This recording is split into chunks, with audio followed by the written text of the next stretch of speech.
nuggets and peas for lunch? Oh, she got them. I forwarded them to her. No, I'm on a live thing though. But I'll come in and eat lunch later, okay? Here we go. Little House on the Prairie Is that with your 5 of kid? the 8-year-olds rolling in.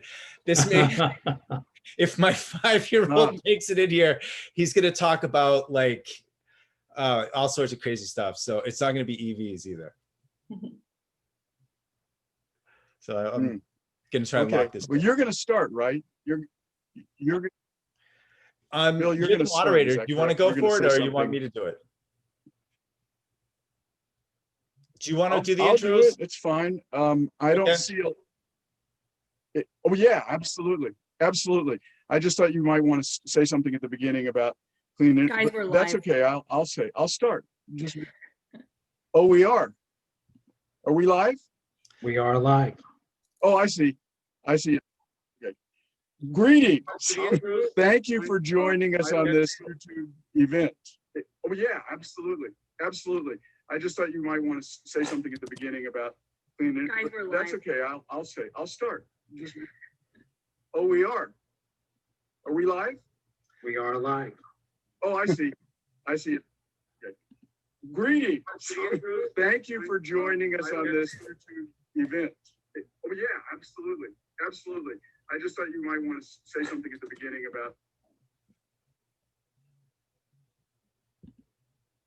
Okay. I think we're clear now. Thanks to everybody that is watching for joining us.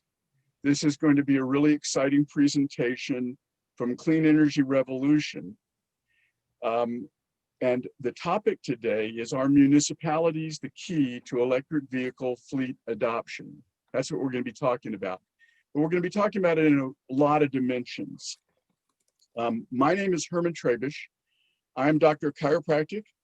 I am also a journalist for the online national website Utility Dive, which covers energy policy. We've written a lot about electric vehicles and electric vehicle policy. And I write for California Current, which is a California-centric website that covers policy. This particular subject, EV adoption for fleets, is a crucial one because we've seen growth slow a little bit over the last few months, maybe year or two, as EVs start moving from early adopters into the mainstream. And we're starting to see EVs realize their potential, their technological potential, and their potential to meet drivers' needs. So this particular subject matter is how to move them into the fleets that can use them most effectively. We have hundreds of incentive programs. We have rebates at the state and local level.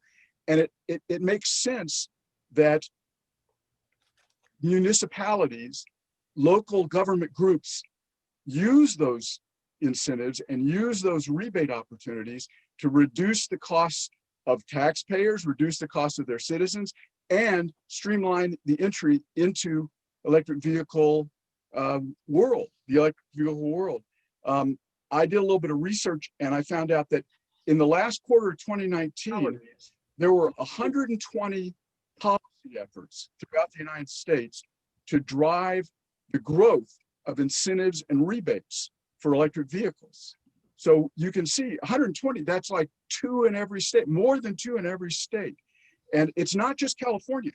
Minnesota, Massachusetts, and New York State are all very, very active. So I'm here with my pandemic beard, which has become something of my significant other during this last year. And I'm an hour northeast of downtown Los Angeles in a high desert home that I rent from my friends at Carousel Ranch, who do therapeutic horseback riding for severely handicapped children. And I'm going to introduce you now to some wonderful, extraordinarily bright people and knowledgeable people who can talk about this entry of the electric vehicle into fleets. And I want to get them to tell you just a little bit introductory stuff about where they're social distancing from. We're going to start with Rick Tebay, who is the Chief of Fleet Management for the LA County. That's a huge population and a very large geographic area. And he's worked with dozens of municipalities to help them introduce electric vehicles into their fleets. Rick, where are you social? Tell us a little bit more about yourself and where you're social distancing from. So I would begin by saying that I retired from the county last year. So, and I am in Pasadena and looking out at the mountains, and we got to watch the fire, which was not good. And it kind of brought home the importance of what we're doing. Oftentimes there's a real disconnect between what we do in our daily lives and its impact. And I think it's really hard to be in LA or in any metropolitan area or anywhere in California, not be aware of the causal effect between fossil fuels and the environment. So it's a really interesting place to be. And I think the place I'd like to start is with fleets. It's 2020, it's COVID. And for many of us, we're working away from our base. Some of the operations continue, but typically each of these other large bases have motor pool areas. And as I look at those, it's like motor pools may become increasingly irrelevant and we may be overfleeted. And apart from that, because of Rick, we've seen the agencies are really having dramatic fall in their revenues, and that's going to dramatically impact their replacement budgets. So the first thing that anybody in fleet thinks is, are you nuts? Why are you thinking about replacing standard vehicles with EVs in this kind of an environment? And I would answer that by saying that a well-managed fleet plans. You plan maintenance. If you run a fire department, if you're responsible, you plan for fire season, which is becoming now almost a year-long event in California. In the fall, we may plan for pumps and generators. And so this is just part of planning. And we live in a changing world. It used to be the US was the market for the automobile and for trucks. And today, over the past 20 years, that shifted from the US. The big driver is now China. And we're seeing Europe change, we're seeing China change, and the manufacturers in this country are going to be changing as well. So we need to plan for that change. Even the old line manufacturers, the Fords and the GMs, are going to be introducing electric pickup trucks and SUVs. And so we really need to recognize that. In the state of California, the Air Resources has new regulations coming in. It's not just the governor's executive order, but it is the Air Resources Board's regulations. And whether or not those stick, they will stick with municipalities. So there's going to be a huge shift in what we buy. And infrastructure requires an enormous amount of planning. It's a lot easier to get the vehicles than it is to get the infrastructure. And I would ask the people in fleet, how well they know their facility managers and how well they know their utility account managers. For most of us, we know the Ford representative, the GM representative. We don't know the local utility account manager. And that's going to be a relationship that we're going to need to develop and build. So the infrastructure is going to take time. It's going to take dollars. So you're going to need to work with your finance people. You're going to have to build that into your equation. You're going to have to figure out how to make that work. And then the other piece is when you start actually implementing this, I'll take one pool application. Public Works has had, we put in 24 level 2 chargers for their fleet vehicles. So when the pool vehicles would come back in, they typically come back in between 4 and 6 p.m. in the evening, and they have to be ready in the morning. If you start charging when they immediately return to base, your costs for electricity because of time of use and demand charges are going to make gasoline look cheap. So you really have to plan for that. And there's a simple fix to that, and that is get software that delays the start of charging. But apart from that, as you scale up, as you get larger, as you get bigger, you're going to really have to go beyond that. And you're going to have to think about the grid, what the impacts are, and you're really going to be working with your utility and your representatives. Thanks, Rick. That's really interesting. I mean, what's so interesting about what you said is you're starting to get us to think about the scale that we're dealing with. And when you start talking about scale, I think you also start talking about economics. And so we're lucky that we have with us also today Lisa Mazur-White, who is going to tell us a little bit about the policies that are going to help drive the economics. But Lisa, before you start getting into that heavy duty stuff, tell us a little bit about yourself and a little bit about where you're social distancing from. Absolutely. Good afternoon, everybody. It's a pleasure to be here. I'm social distancing from the South Bay, just a tiny bit south of the LAX, not very far from our headquarters of Three Phases Renewables, which is in El Segundo. Yes, I'm happy to be here virtually, and to address your point and to piggyback off of Rick's very thorough start to this panel. What I want to do is really focus on how can the municipalities really realize the full value of their fleet, right? We all can sit here and say they should be flipping their fleet to electric, but you know, for environmental reasons. But really, what is the value to the municipality, and how could the municipality really tap into the full value of what they're dealing with here? And so I really want to consider three main ways that the municipality can do this. First, you know, as Rick said, a well-managed fleet plans. I 100% agree with that. And so that goes straight to my first point, which is the municipality really has to take a holistic view of how this newly flipped electric vehicle fleet will fit into the big picture for the municipality as a whole. How does it fit into their sustainability objectives? What is the sustainability plan, if any? What are the integrated resource plan objectives? How would this and could this new organism fit into that plan? You know, does the IRP call for storage? Does it call for dispatchable electricity? Does it call for demand response options? So those are ways actually that a fleet, a well-planned one, could fit very beautifully into those objectives.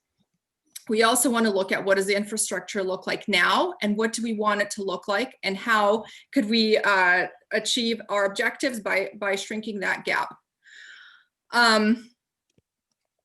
The second consideration is, of course, the one from an economic standpoint, and that is, you know, how can municipalities realize the full value of their fleet? Well, they have to tap into all the incentives that are there. And there are two types of incentives. One is the incentive that goes to really developing and putting in place the fleet and the infrastructure to support that fleet.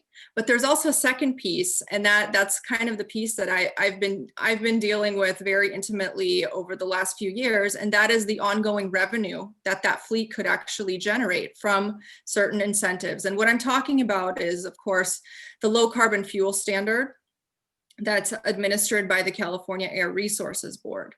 Now, what what this does really is it creates a quarterly revenue generation resource for municipalities. So any vehicles that are being charged, anytime they're being charged, they're generating LCFS credits. Now, it sounds simple, right? But that process really is quite involved. And you know, as a municipality, you really want to partner with somebody who can really take on all of the obligations associated with taking advantage of that program. So in order to participate in the program, you have to register your equipment. You have to provide quarterly reporting. You have to provide annual reporting, which, by the way, the annual reporting changes year to year. And that's because this is a living regulation that CARB is continuing to provide guidance on, and they're still figuring out a lot of the best practices. This is an evolving space we are in, and every time the annual report could look different. So you really want to be working with somebody who can assist you with that, and so you can really, look good in front of CARB, really, to make sure that you look like a good actor and you're really pursuing the same objectives as the Air Resources Board. Now, finally, after you've done all the registration, reporting, and compliance, once you receive these credits, well, now you have to monetize them. So these credits, they exist, but they only are as valuable as the price at which you can sell them to. So you really, whoever you're working with, you want to really be monetizing at your maximum value possible. And there are ways to actually maximize the value of your credits, or actually maximize the rate at which you're generating these credits by pairing your electricity usage with renewables, which I can get into a little bit later if you'd like. And finally, so I guess that kind of brings me to my last point, and that is, when considering how to gain the full value of an electric fleet, the municipality really should consider its electricity sources and the infrastructure connecting you to the grid, and what kind of upgrades you're going to need to do in order to make that happen.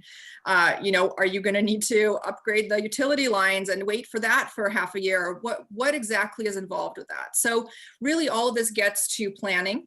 And municipalities, in order to get the full value of their fleet, must plan ahead. They must plan in accordance with the holistic view of what the municipality would like to do as a whole, in light of its sustainability plan, in light of its integrated resources plan, in light of really any and all moving pieces that have to do with the infrastructure.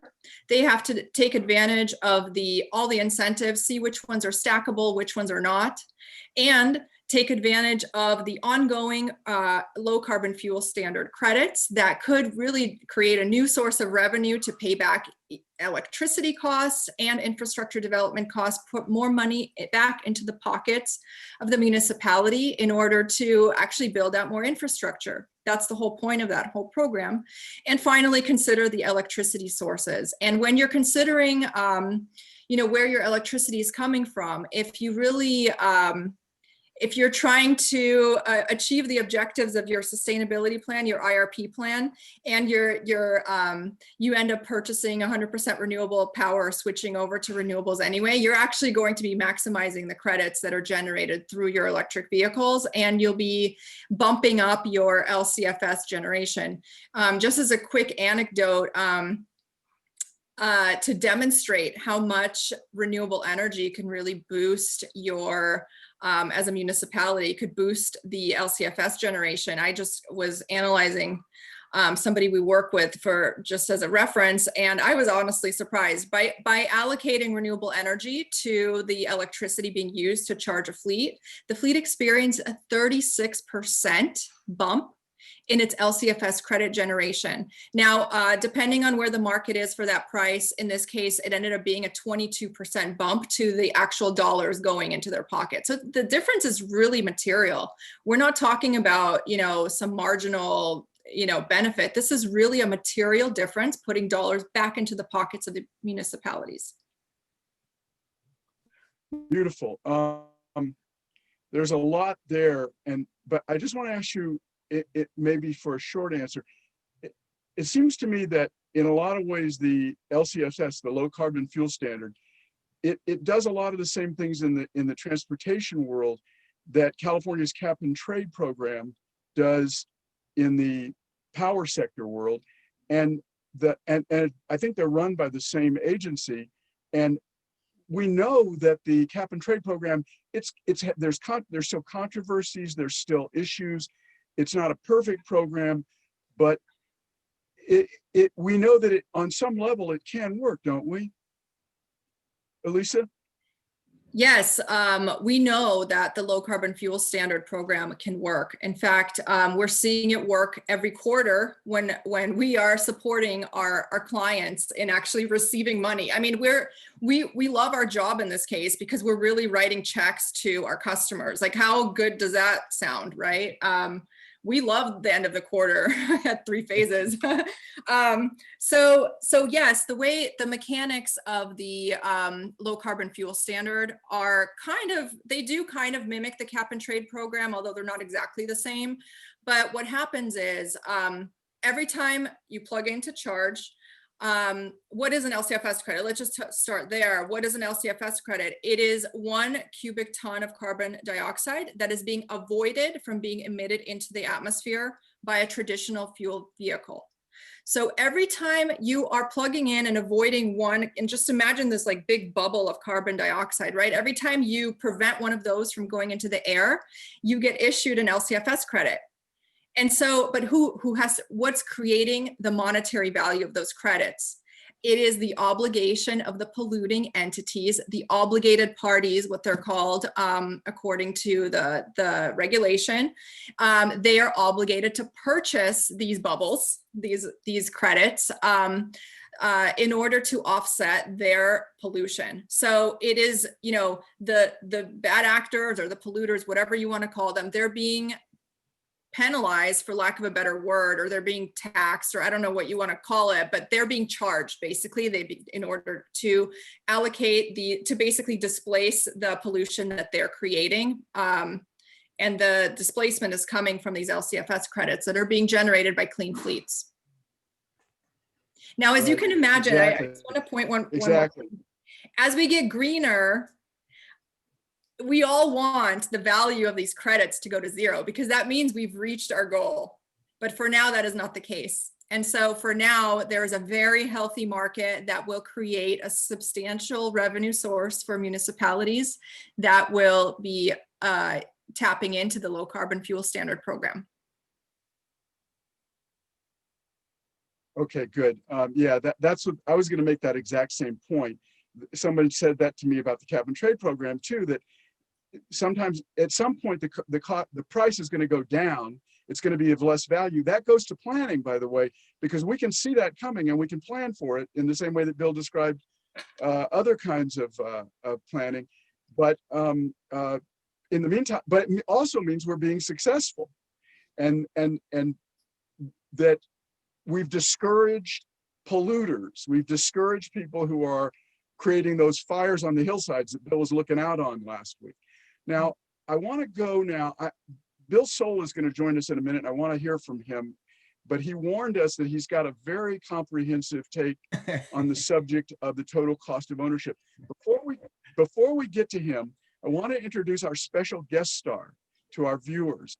I invited Zan Dubin-Scott, who's a co-founder of National Drive Electric Week, and to join us, one of the initial forces behind Plug in America.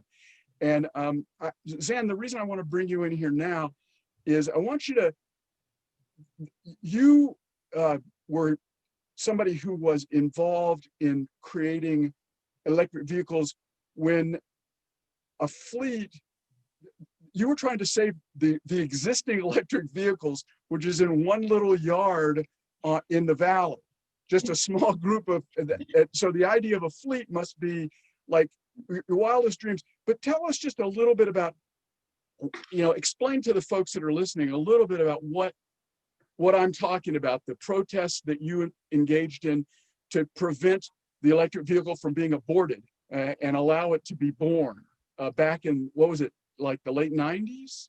Early 2000s. Yeah. So thank you very much, Herman. Go ahead. Tell us. Yeah, delighted to be here with you all. You know, while it's on my mind, I want to say I've been driving an electric vehicle of one sort or another since around 2002.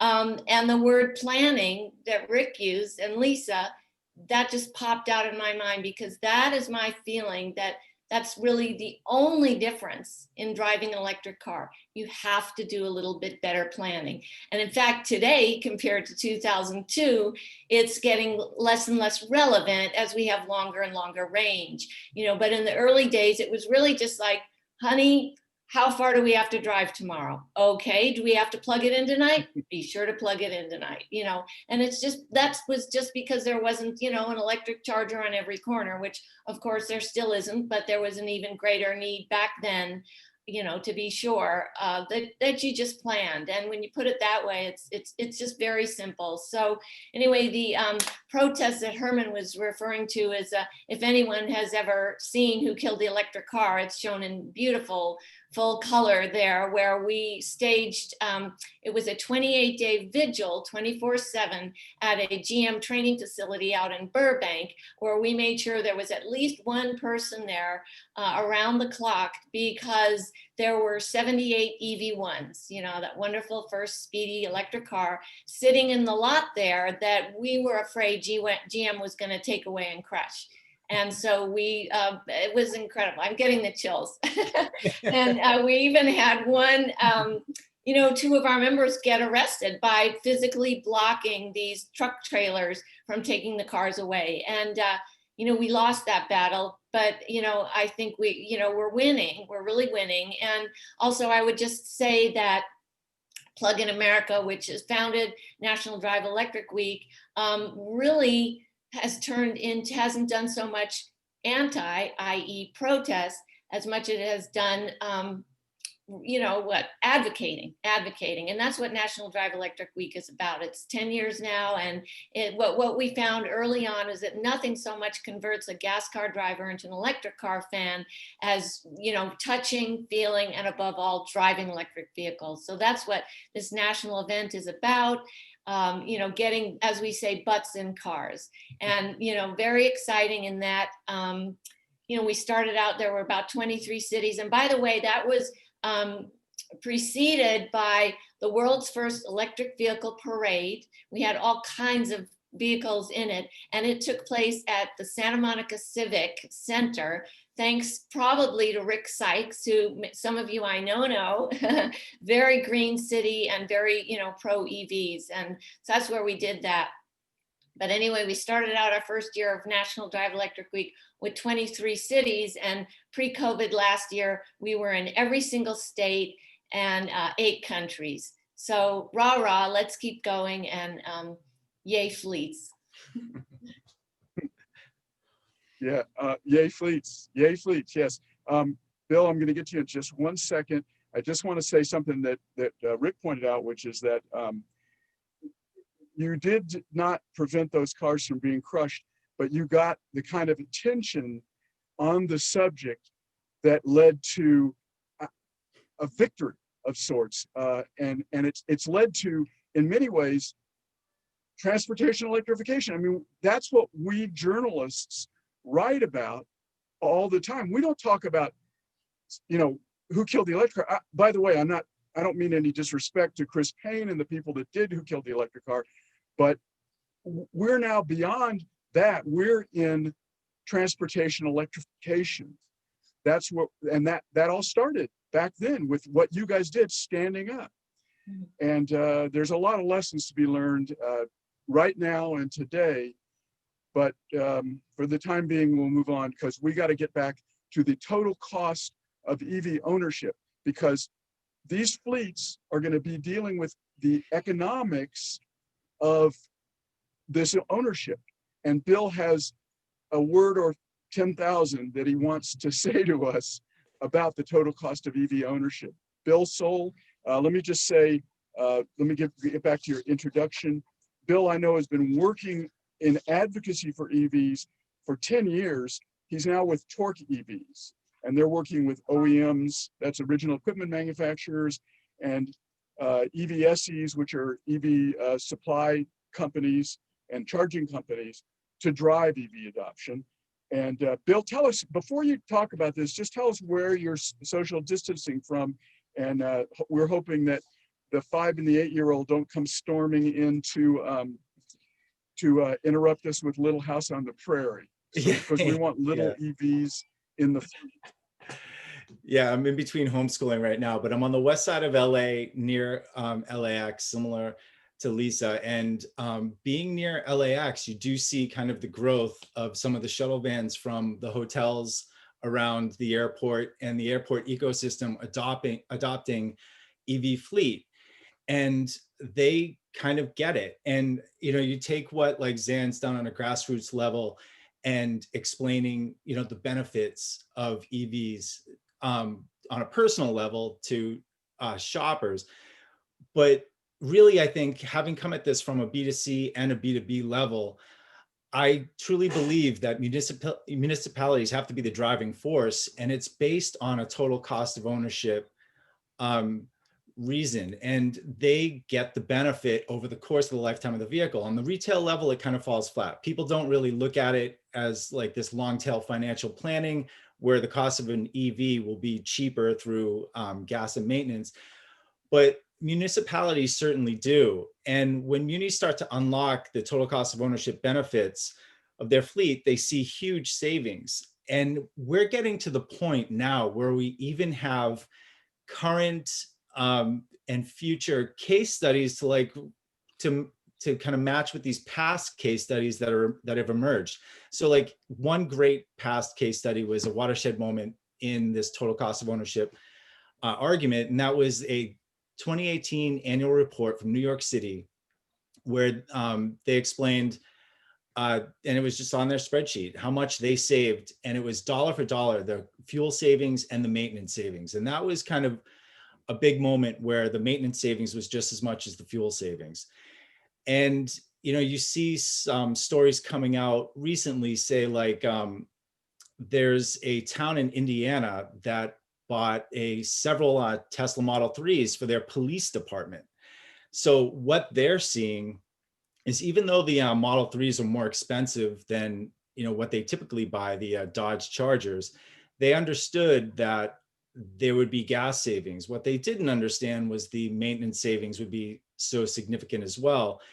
And they're seeing that they're going to save $20,000 on each Model 3 over the lifetime of the vehicle. Police cars generally a lifetime is about 6 years versus that Dodge Charger. And now word's coming out, and Rick alluded to this earlier, that Ford is really getting behind the F-150. Now, coming from, I've worked with auto OEMs before. So anyone who has, the Ford F-150 is the most important vehicle in the history of auto. And it's not even close. It's been the best-selling vehicle for 40 years. So the fact that Ford's getting behind it as an EV is a very significant development. Well, the CEO of Ford came out and said that he's really excited because the all-electric F-150 is targeted at a total cost of ownership that's more than 40% less of a similar gas engine truck over the life of the vehicle.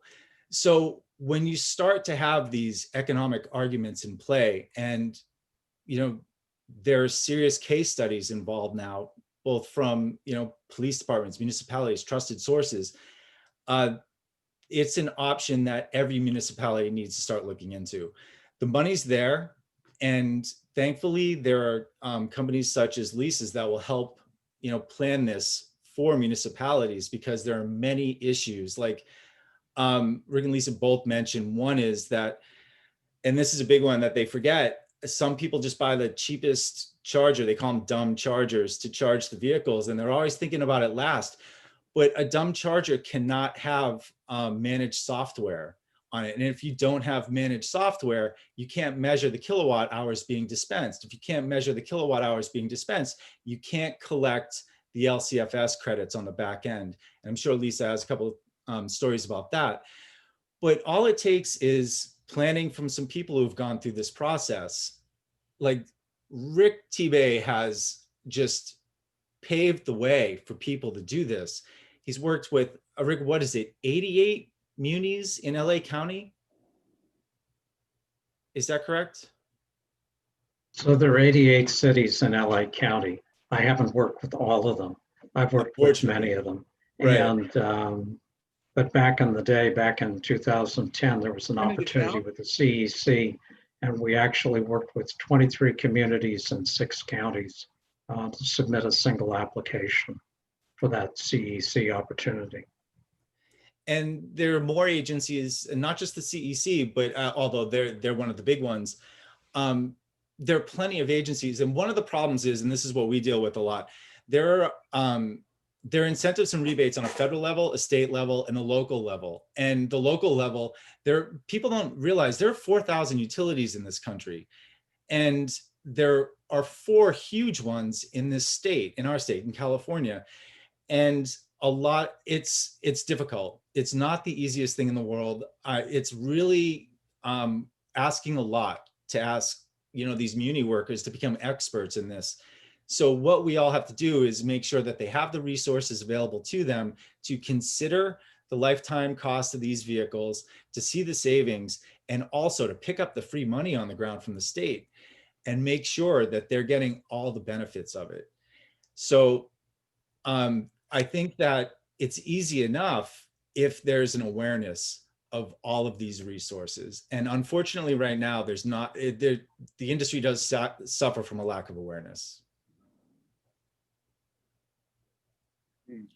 Are they not aware of I the think you let- incentives are there?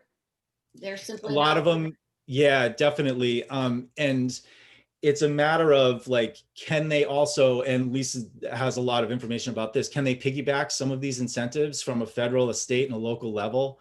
Lisa, you want to talk about that aspect of getting them through this process?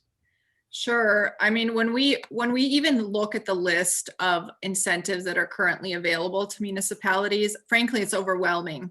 And there are new ones coming out all the time. And there are funds that are being funneled through various organizations to get to the cities in many different ways. So it really, first of all, depends on your geographical location. What utility are you in? And then the analysis starts from there. What incentives are available on a state level, on a city level, on an AQMD level, and then are they stackable? Right now we have the VW mitigation fund. That's not stackable with everything. You can't put that on top of a CEC grant application, but you could stack it with some other funds.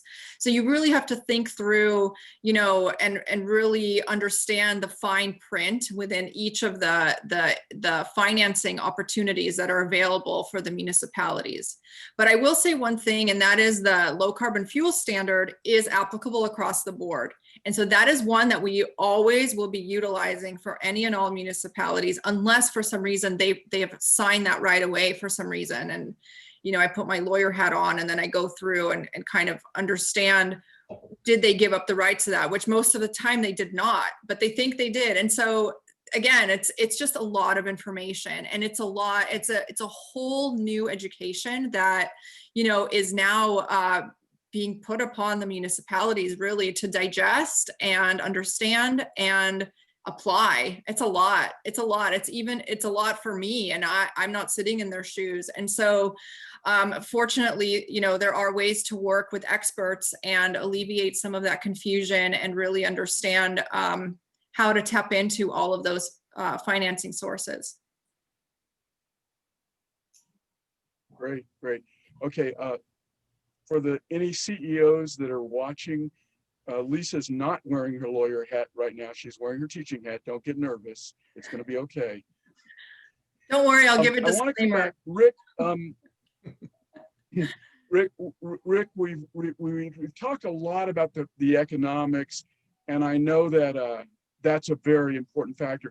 But when you've had so much experience talking to these municipalities and other public agencies, there must be other drivers. How would you characterize?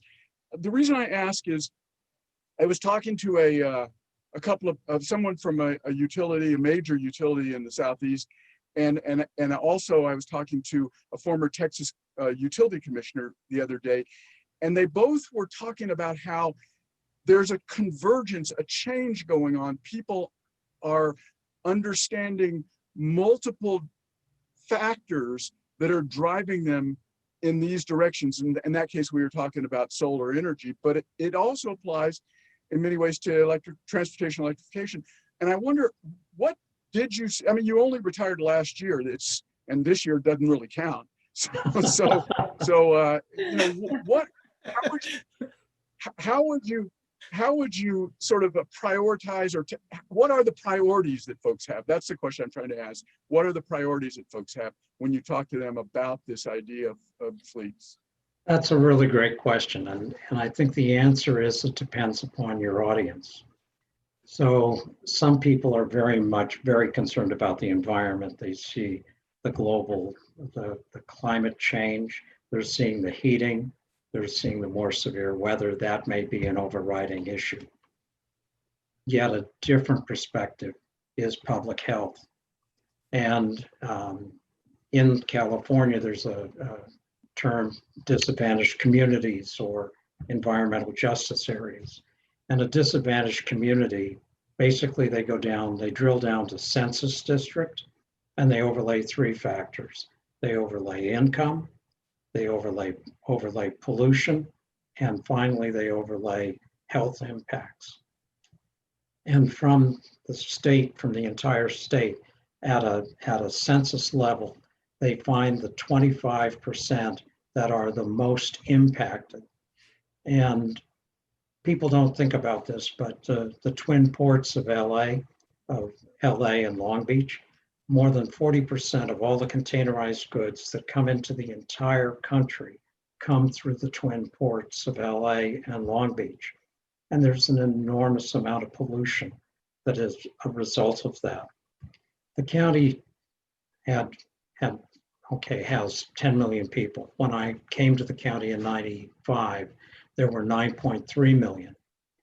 Of that 9.3 million, about a third, more than 3 million people, were what were known as medically indigent. And what that means is they had no health insurance. So they relied on county services, county hospitals, the 40 county clinics, and they usually went in not for routines, but for events. And so there's a nexus between the pollution and the health of the community. With the Affordable Care Act, that's dropped to about 10% in the county. It's still an enormous number of people. You're talking about 1 million people that have no one else to turn to for their medical care. So there's a real nexus there, and that really drives a lot of the action. So if you are California has a map tool called the EnviroScreen 3.0, and it drills down, and then you can plug in any address anywhere in the state, and you can see what the burdens are in that area. And so if you're in one of those communities, it opens the door for even more incentives to reduce emissions and to reduce pollution. So those are really the drivers at various levels. I see one, the environmental need, but then 2, the public health need. And none of us, the other piece that I would say, and even if you don't care about anything else, you ought to care about this.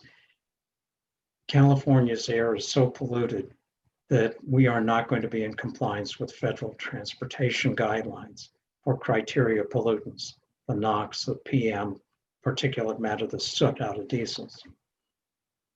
And technically, the administration could withhold public funding, federal funding, from California streets and highways. And there's a co-benefit of going to zero emission. And when you go to zero emission, you eliminate all the tailpipes. So you eliminate all the NOx, the PM, the hydrocarbons, those all go away. Huge benefit. I could go on, but that's probably enough. Well, there's only one thing you didn't say, and I know Zan is sitting there desperate to say it. Vote.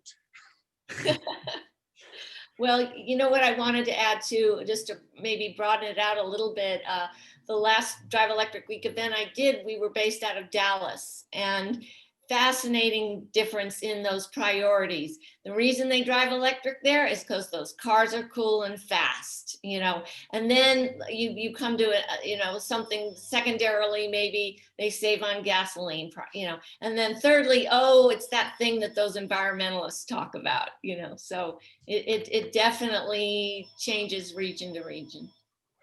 I saw that with I Yeah, was okay. having lunch with some people, and one of the women was stately, older woman, and she had traded in her Jag for a Tesla because it was the coolest car. I say Absolutely, whatever brings them to the party. Great. absolutely. Lisa, your company does more than EVs. You do clean it. You help companies get 100% clean. And so, how do you compare the drivers that Bill just talked about when you're talking about 100% clean, not just transportation electrification, like presumably building electrification and sourcing their electricity? I wonder if my question is, there are two questions here that I want to try to get from your answers to. Number one, do the priorities share that individual drivers maybe don't respond to the complexities of the economic opportunities? Do private companies, not municipalities, but the private companies that you're working with to go 100% clean, do they respond to the and understand these opportunities? Yeah, that is a great question. I think we saw a very analogous transition in electricity, in the electricity market, 20 years ago. And we saw the evolution of that over 10 years, how first, the market was deregulated to residential, commercial, industrial, and then it turned to only commercial industrial. And then what ended up happening is the commercial sector is what's carrying us forward. It's the Fortune 500 companies and their commitments to exceed their own sustainability goals that we're really seeing drive the marketplace. They're developing their own utility size projects and solar, wind, what have you, in order to obtain their own 100% renewable goals. And even they look at Microsoft, they are looking at their footprint from 1980s. I can't remember the exact date, but they've achieved carbon neutrality with respect to that whole footprint, which is amazing. And so I think that a very analogous thing is going to happen in the transportation sector. And that is, even though maybe individuals are not responding to the complexities that are associated with adopting this new technology, we will be seeing it on a bigger scale. And let's face it, a decision from a residential driver, one decision of a residential driver versus one decision from a municipality in order to convert to electric vehicles. I mean, look at the difference in the impact there. That's who's going to be driving it. It's going to be the existing large fleets changing over to electrify themselves. That's going to be driving this marketplace. And it's going to be the public sector as well as the private sector. I think we're going to be seeing a huge transition over the next 10 years, as we did in 2000 for the 10 years that came after that. In the electricity market. Yeah. And the California governor's executive order that we just heard about, I think it was last week. I mean, he talks about accelerating drayage vehicles to go off gas by 2035.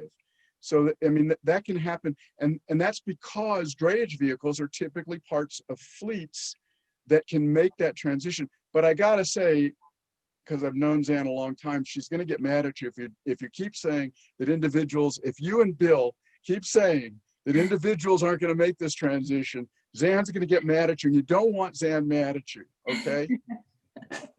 Well, Bill, I will say, I don't, uh, not everyone is as enlightened as the group we have here with respect to how our transportation impacts our environment and public health in general. And I do think in California, we are, if we look around, we have half of the electric vehicles of the whole country. We're very well positioned in the state to really advocate the benefits of this new technology. And when I say new, with an asterisk, we really are, I think we're doing a good job of not making Zan bad. No comment. But Okay, no, I agree. I agree. Yeah, Bill, I want to come back to you because you talked about the total cost of ownership. I mean, how far does the total cost of ownership go? Because healthcare is a cost. Pollution, the environment is a cost. So those are what we used to call externalities, but they're still part of cost. So how do you put those factors together when you start talking about total cost of ownership, and then start thinking about these other features? Yeah, the unfortunate part is no one cares. So like that's difficult. I do think that those are kind of those standards and those concepts are set from on high. And I do think that, Arnold Schwarzenegger's talked about this quite a bit. He said that if you're going to turn public opinion, you have to talk about it in terms of pollution, not climate change. And if you talk about it in terms of pollution, it's more of a personal level, and that people will respond to it. But if you talk in terms of something broad like climate change or something like that, they won't. And I think the way that you term the question, that it's kind of too broad of an issue where people won't factor it in, certainly not say like on a retail level, and maybe on a municipality level where, they have to answer to, and I don't know how far we want to get into this, but in our state, in California, I believe there are 13 air quality management districts, and they are very, very powerful agencies. And they were set up by President Reagan, who, obviously was a Republican. So he wanted to solve this issue back when air quality was a really big issue in this state. So it is something that they have to answer for, but it's not front and center. And I mean, initial savings from total cost of ownership are always going to kind of like lead the way, because this is more, these esoteric ideas that, pollution causes X amount of bottom line budget line items, that I just don't know if they bother to think about that. Unfortunately, I think Rick would probably have a lot. Maybe has been involved in some of these conversations with all of these munis talking about that. But I just don't see that playing out. And unfortunately, I certainly don't see that playing out on a retail level for people, buying these vehicles. I think my personal opinion is this, that if EV adoption is going to take hold, and this is what I've been working toward for years, that it hinges on two very important factors: muni fleet and soccer moms buying SUVs that are priced out at the same as a Mazda CX-5. Until we have that, and we don't have one, we do not have a viable option for SUVs, and we don't even have chargers at Ralph's so that they can drive them to there and charge while they're doing it. That's a huge problem. Now, I think they're more inclined to respond personally on like a personal level to pollution and, doing their part. But the economics aren't there for families yet. And people like to drive SUVs. So until the price parity comes into play, it's not going to happen. But for the munis, that economic argument can be made. And it's not a hard one. They don't have to it's not a long tail argument. There are so many incentives and rebates available to them that they can start saving money immediately. And it's just a matter of whether or not they're going to respond and actually, act on it. I found this fascinating. I'm going to jump in here. Oh, I'm sorry. Did you want to Go say ahead. something? Fascinating that, you would think that every family considers their finances, and of course would be thinking of total cost of ownership, but to think that they're lagging behind what a municipality does, I need to think about this a lot longer and bring in a psychologist or something. But I will just add that, as I'm sure you all are aware, I mean, this is what Elon is working on, bringing that cost down, because the more I hear about how he's bringing the cost of batteries down and manufacturing, I mean, I heard recently, that as soon as possibly 2023, we'll have that parity, and that's game changing, whether it's the soccer moms or everybody. So it's all about scale. Okay. And There's one topic. the first PC that I had when I was in Sacramento, that thing was like an 8088 and it was $4,500.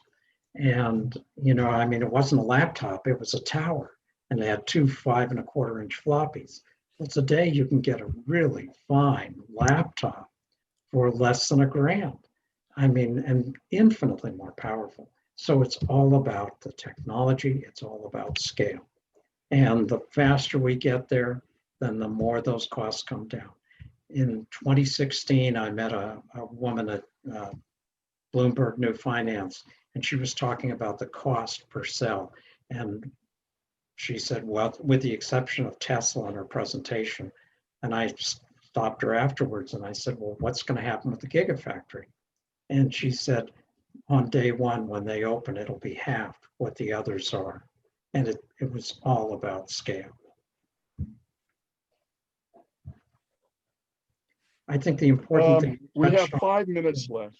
Okay. The important thing is you need to have a product that everybody wants. And what people are buying today are SUVs and trucks. And within the next couple of years, we will see a lot of electric trucks. We will see a lot of electric SUVs.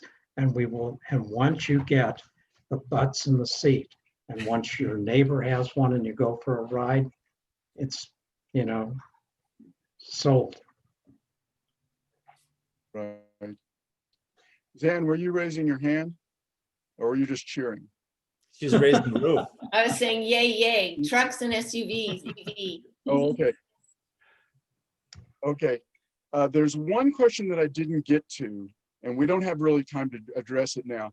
I'm going to take it to Lisa. And I'm just going to, Lisa, in three minutes is all we really have. The role of demand response and load management that fleets can take advantage of.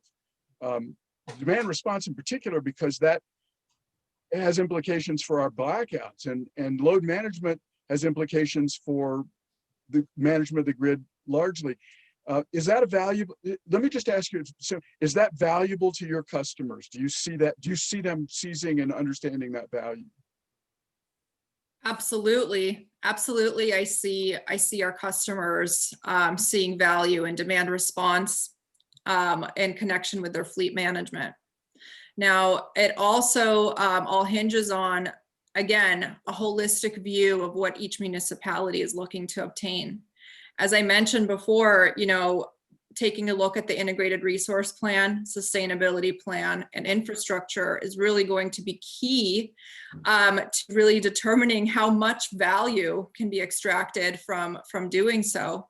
And if we look at vehicles as just batteries, a fleet of batteries sitting there that can bank electricity and, first of all, shift your load to a less expensive rate, first of all. Second of all, be an emergency response for demand response.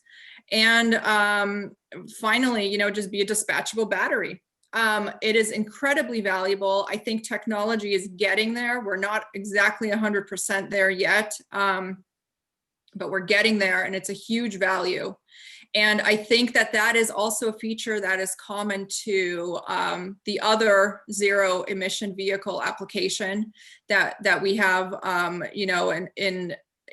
on the horizon right now, which is hydrogen and fuel cells. So I do think that, EVs together with fuel cells will create a perfect environment for demand response to be integrated with the transportation sector and fleet conversion. Great, thank you. That topic we could do another hour on it. And in fact, we're going to be talking about some of that in a panel at 2:00 on vehicle to grid technology. And that's sort of the future of that sort of thing.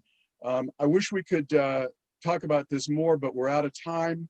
And I have a helicopter coming for me to take me to the local hospital, because I heard over the weekend that that's something that's available to all Americans now. And so I really appreciate everybody participating in this conversation. It's just been a really far-reaching and wonderful experience. And Bill, I don't know how to turn this off. Does it turn off automatically, or? Oh, it's managed charging. We'll take care of it. Thank you, Dr. Travis. You were wonderful. And guys, thank you very much for joining the Okay. panel. It was great. Thank you. Thank you. Thank you very much. It was a pleasure. Have a great day and stay safe. Take We'll care. be back at Take care. 2:00.